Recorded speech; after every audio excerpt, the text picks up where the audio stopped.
Hello, welcome to our YouTube channel CNW 24/7.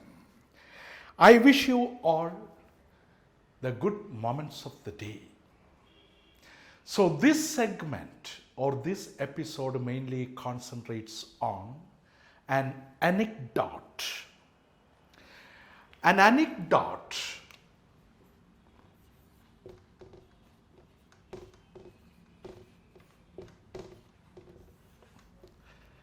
Anecdote is an event or a happening that occurred in the writer's or men of letters' life. So we are going to study an anecdote titled HOREGALLU.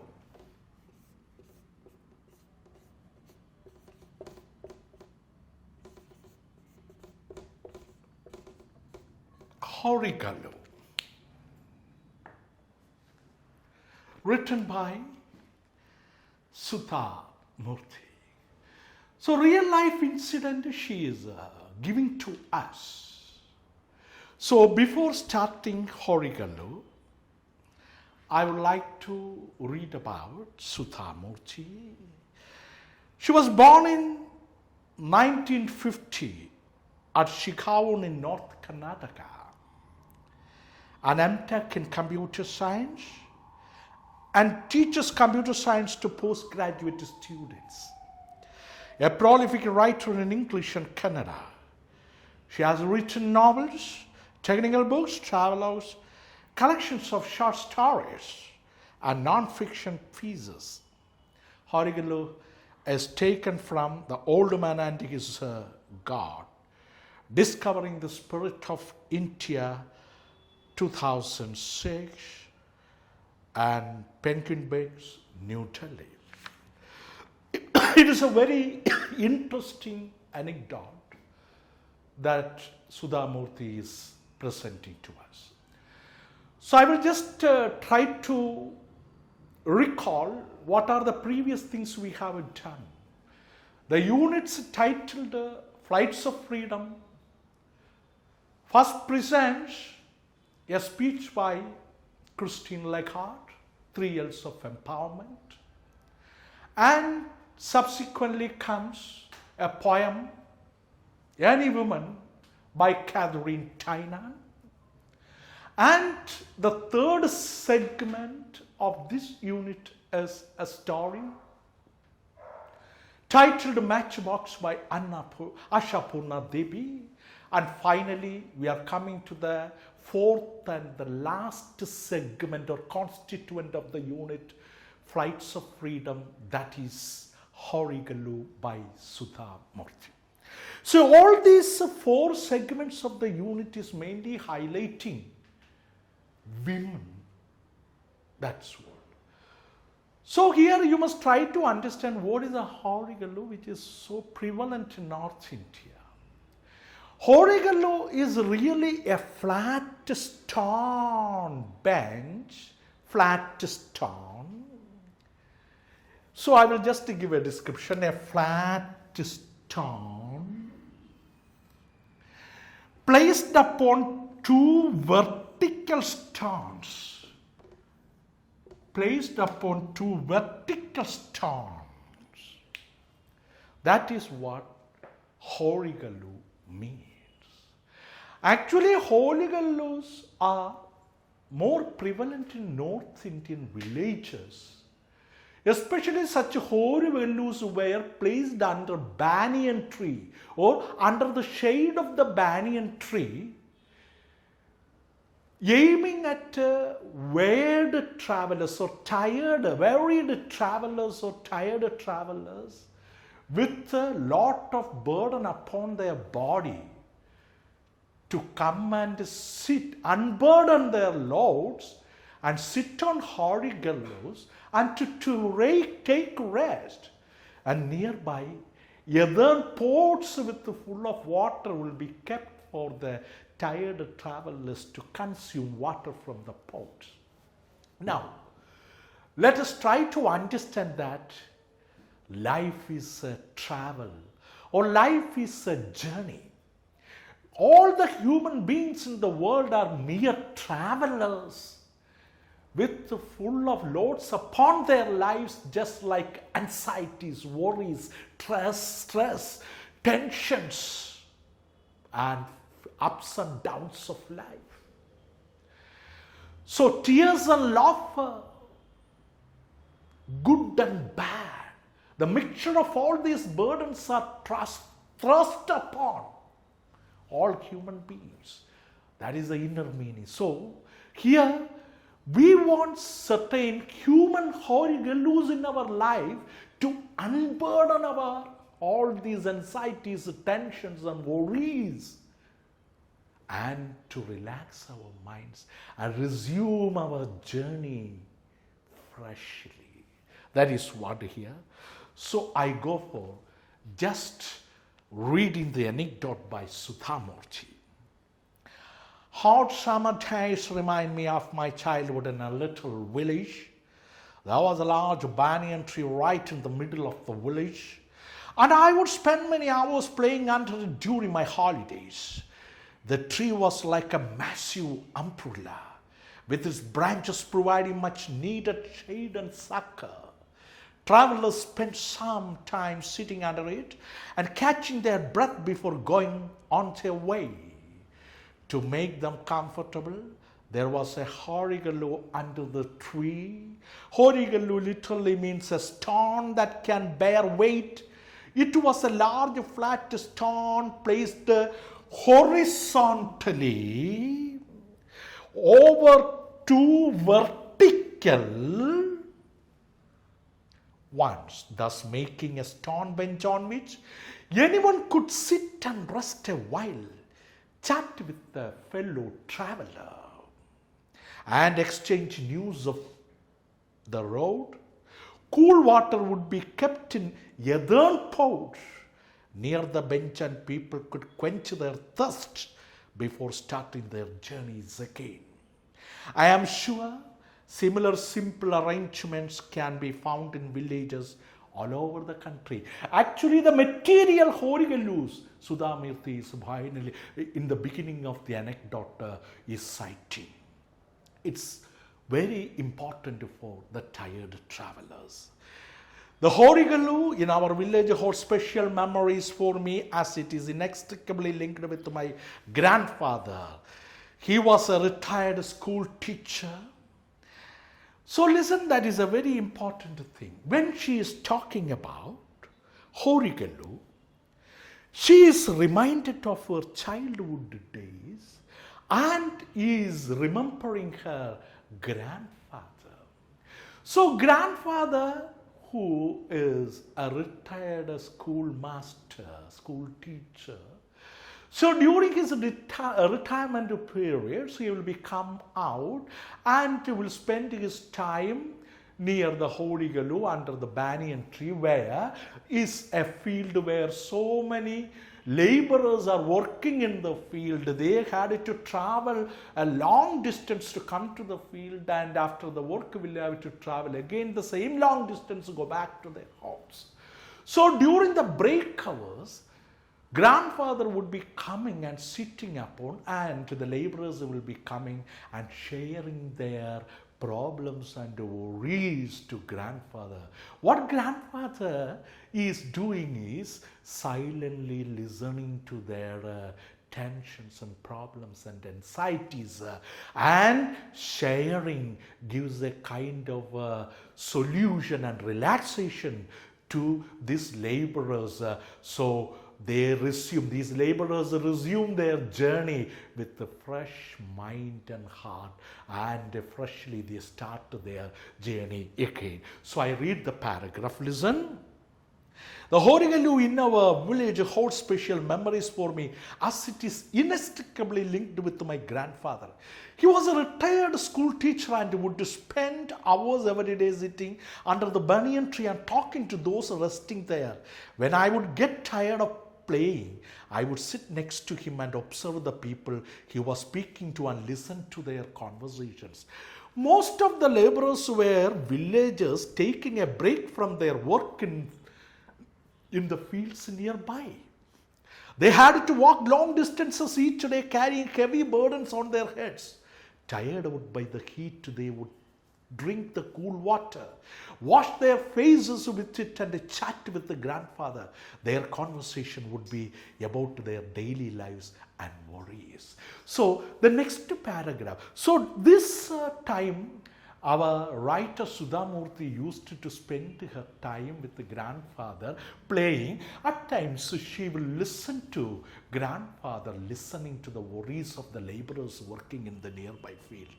So let us listen to some of the conversations they are having. Masterji, laborers addressing the schoolmaster. Masterji, this summer has been so hot about the climate, cold climate. I have never seen such a dry weather. Or some others will say, Masterji, it is getting difficult for me to carry these large loads on my head. Thank God for this HOREGALLU, for giving us consolation. I wish my son would be helped, but he only wants to go to the city.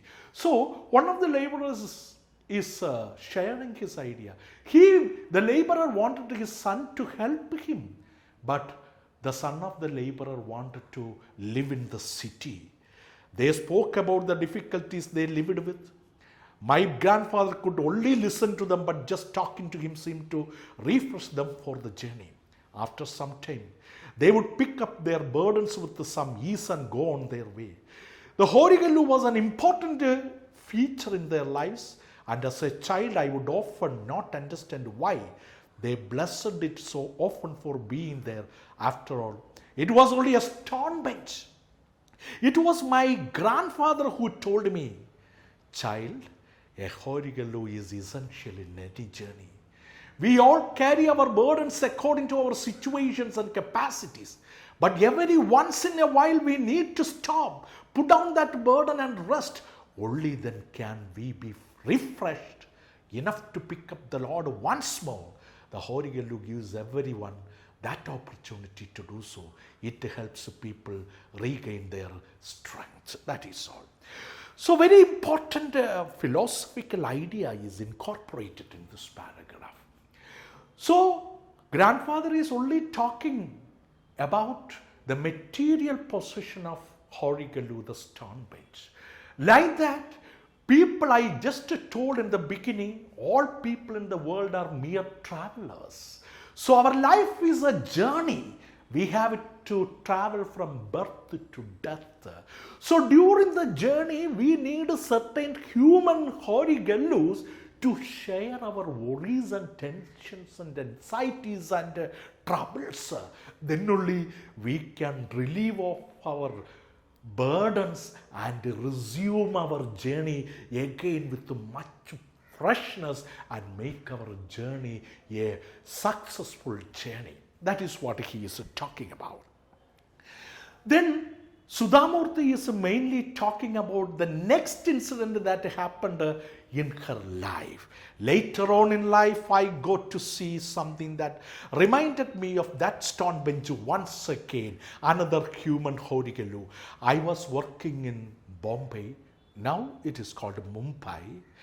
One of my colleagues named Ratna was a senior clerk, middle-aged and always smiling. Think about a person, middle-aged, one of her colleagues, and always smiling face. She had done her graduation and been working in the company for nearly 25 years. She went about a repetitive mundane work with an infectious cheerfulness. That is a very important word. So, that middle-aged Ratna, she is always smiling. So finally the writer is telling this is infectious cheerfulness. It is a positive quality. If you are smiling and the people who are always having interaction with you are having such an infection of smileness or cheerfulness, so you can make others very cheerful. Since you are cheerful, you can make others who are having contact with you cheerful. That is why the writer is telling the cheerfulness is infectious cheerfulness. Then, every day, during the lunch hour, she would sit with some person. in one of the rooms and they would have long chats. I would often wonder what they talked about. One day, I finally asked her, "Hey Ratna, what do you talk with each person for the whole lunch hour?" That's a very important one. So Ratna used to speak to some persons during lunch hour. And Sudhamurti noticed and asked, "Hey Ratna, what do you speak to them?" Ratna very cheerfully smiled and said simply, "They share their troubles with me. They share their tensions, anxieties, problems with me. But how can you solve the troubles of so many people? How can you solve the troubles of so many people? Do you always have an answer for them?" Another question that our writer is asking, okay, you are listening to the problems of so many people. So, how can you solve their problems? So, our Ratna is giving a wonderful answer. I have no any magical solution to the problems of so many people. But what I do is, I only listen. I only listen to their worries. I only listen to their problems. And that is enough. That solves the problem. Listening only solves the problem. Their minds are relieved of their tensions and problems. I was young and incredulous. I couldn't believe that as such a simplistic outlook. But Ratna answered with the same patience and affection that she must have used with all my colleagues. I am not a trained counselor or an intellectual. No one can solve your problem. You have to do it yourself. Then how do you help them? By listening to them? Then she is asking, how do you listen to all their problems?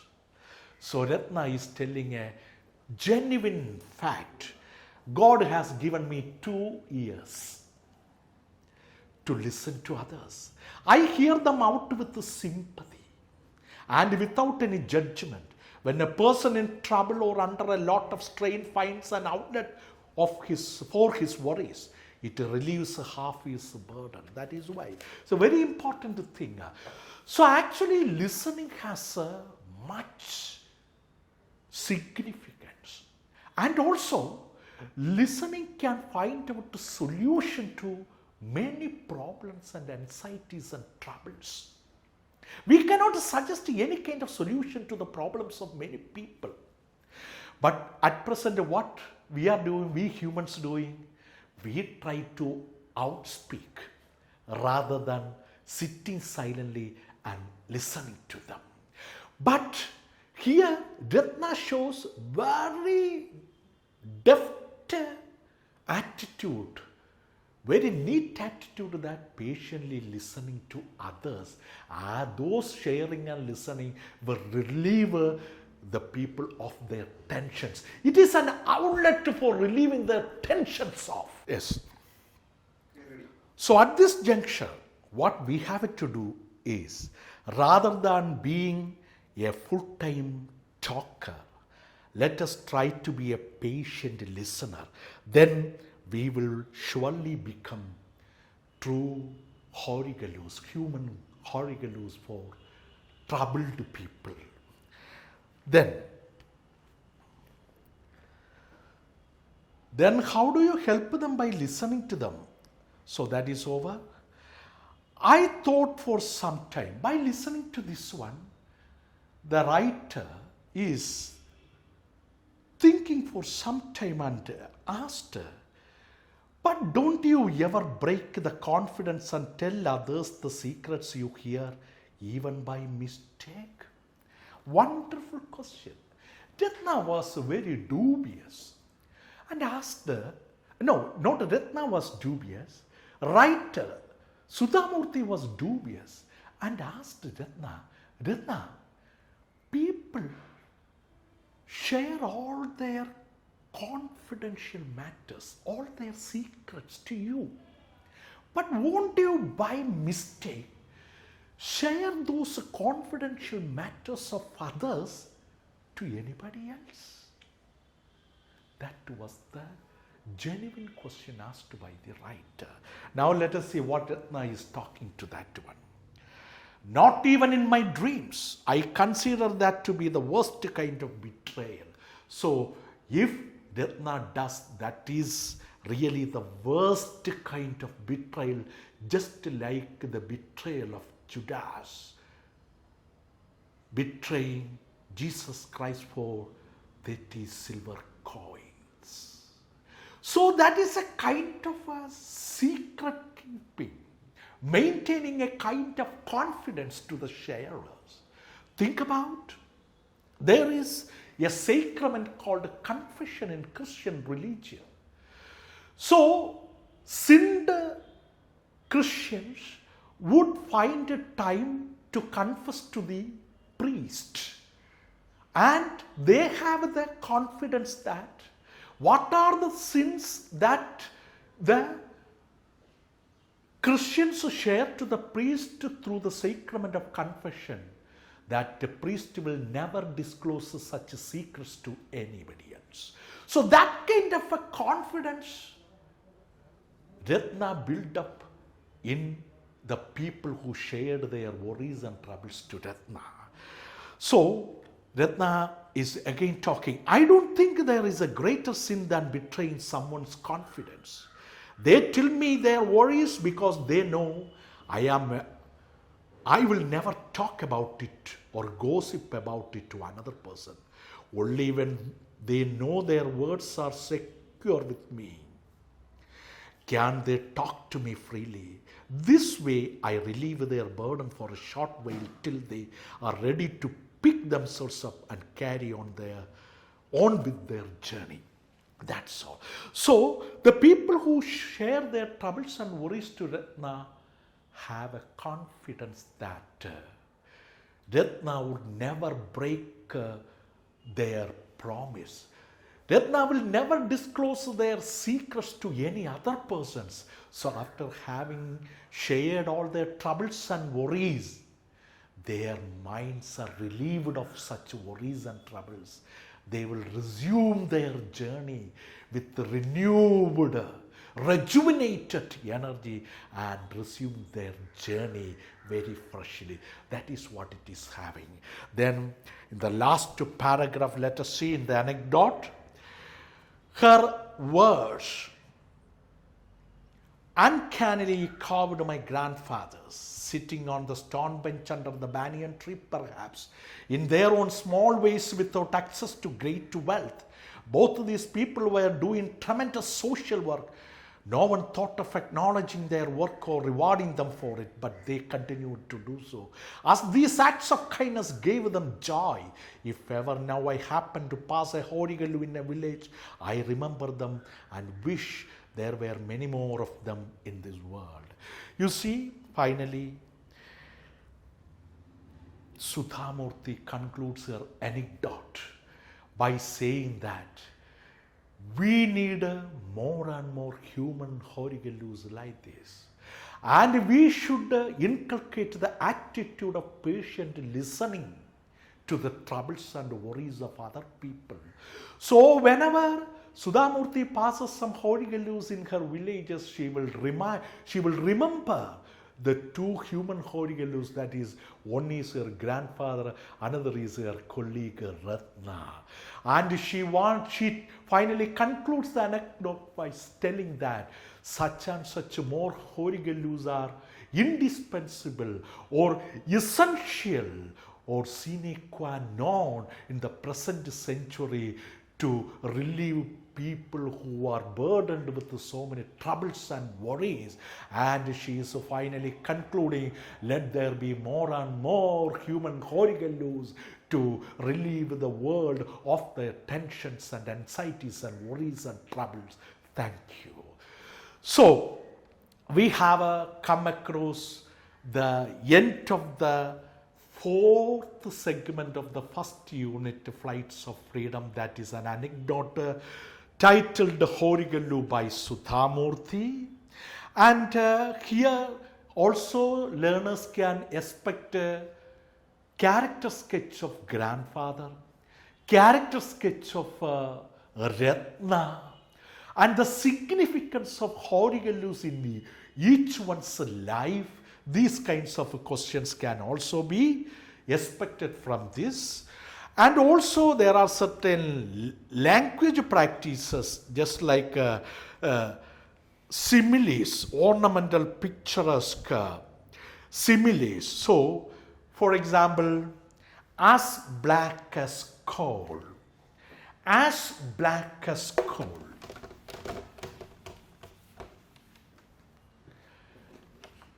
As black as coal. As black as coal. As good as gold.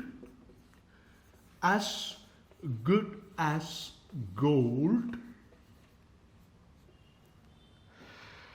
As loud as thunder. As loud as thunder. As slow as snail. As slow as snail. As swift as lightning. As swift as lightning.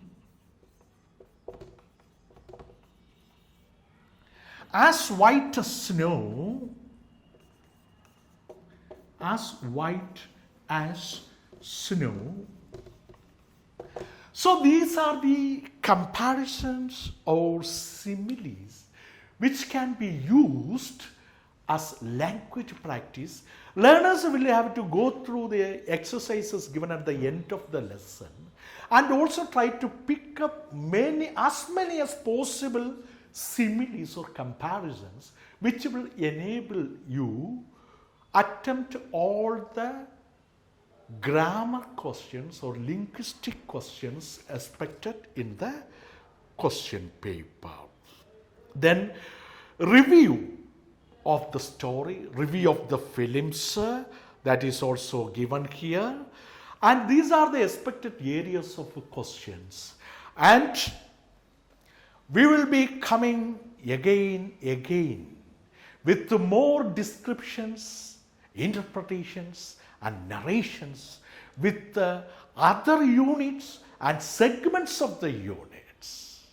If you want to get the availability of such descriptions and videos for your better learning, please subscribe our YouTube channel CNW 24/7. Subscribe and press the bell icon. And also when you come for the sessions, don't forget to bring your textbook with you, which will enhance your learning process very easily. And I am your TG signing out. Thank you.